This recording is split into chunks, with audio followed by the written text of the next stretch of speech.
Oddly enough, the Associated Press reporter actually met Anthony at a Trump rally on Palm Beach. He convinced her to talk, and as you're about to hear, not much was off limits.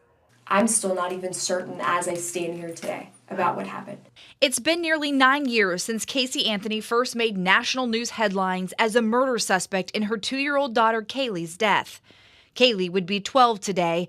The reporter asked what she would be like if she were still alive.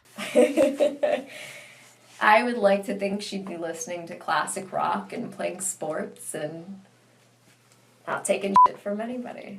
Anthony was acquitted in 2011, and in the interview, she acknowledged that much of the world does believe that she killed her daughter, despite being set free.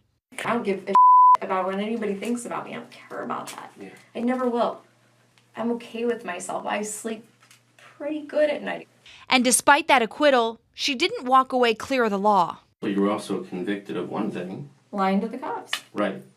People lie to the cops every day. Cops lie to people every day. I'm just one of the unfortunate idiots who admitted that they lied. What weren't you truthful about?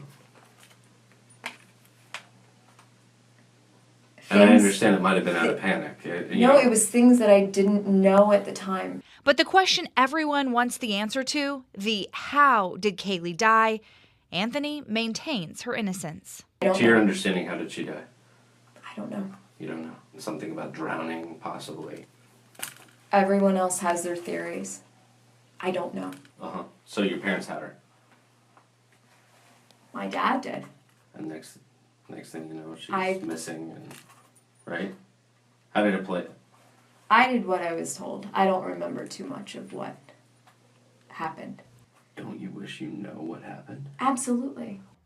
It's important to note that after that interview, Anthony texted the reporter asking the AP not to run the story. Clearly they did.